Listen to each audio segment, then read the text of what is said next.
On the Surge Yoga style, the sun line is the right side and the moon is the left side. On the moon line, one can desire but cannot act. Apart from that, on the moon line, if you go too far, it can be destructive.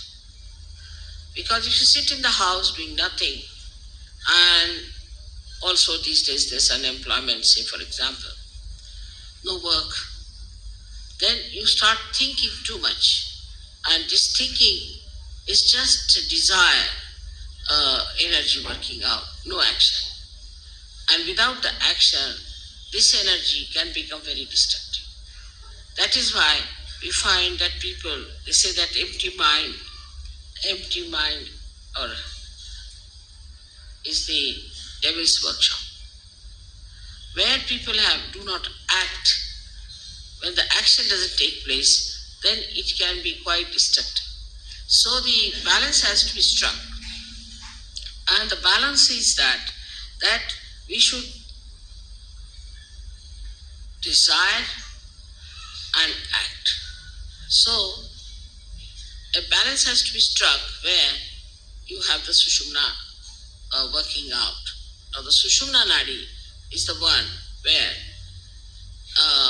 one would say is the equator. Is not equator, but is the axis of the Mother Earth. The axis of the Mother Earth is the Sushumna, and that has to act. And when it comes to that axis, it is the one that balances. In the same way, in human beings, the axis is the most important. That's the main principle of life we have got is our axis. We have to stand on our axis. Those who do not stand on their axis, stand more towards the left or towards the right, are capable of complete destruction. Because either they will be destroyed by too much of right side or too much of left side. So our axis has to be properly dealt with. Now those people who do not have a proper axis can have problems of different chakras, of different kind of quality in a person. A person who stretches his axis too much, puts back his head like this, is a person who is very right-sided and creates problem with his ego. And the one who absolutely bends down like a slavish person also is a person who goes towards his destructiveness. Now there's a big problem between these two types of people, one trying to dominate another, and when they start dominating another person, they actually destroy themselves as well as destroy the ones whom they are dominating. One has to understand that what is the best within a human being is his axis.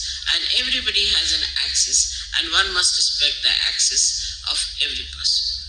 In Sahaja Yoga, I don't know you by your faces so much.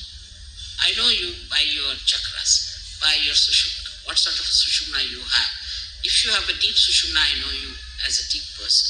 If you have a superficial sushumna, I know you as a person with a very superficial type of a sushumna.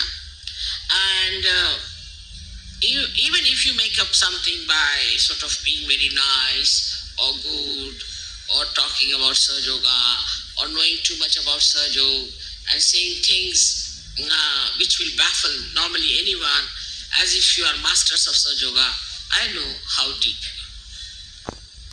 So the depth on the axis is more important than anything else. Your axis has to be very deep. Now you will say that, Mother, the axis is the same as it is. So how can it be deep? So in the axis, as you see, is made in human beings is like a 3.5 coin paper-like thing. And the inside of it is the Brahmanadi.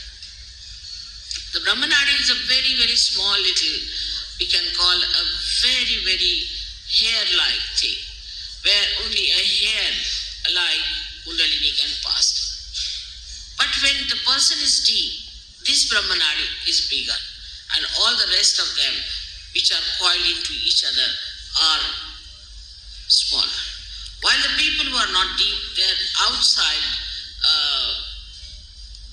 what you call the foldings, are bigger than the inside small thing. Now, such people could be apparently very dynamic, may look very intelligent, may look very smart, may look to be very good looking, or whatever it may be outwardly.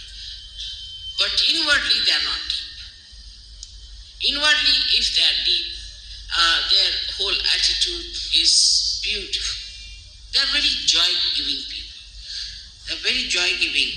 And the more, if you meet a person of another kind, he may look joyous, he may try to give you joy, but the joy won't be really that deep. It would be like a joy giver. So it is important for us to make our axis deeper. And that is where we lack the proper assiduity, the proper effort we have to put in. Now, some people have automatically very deep axis, and some people have very, very, what should you say, a very constricted type of the axis. This axis has to be grown. Now, when you come for my puja and all that, I do expand it, I agree. But it is a temporary thing.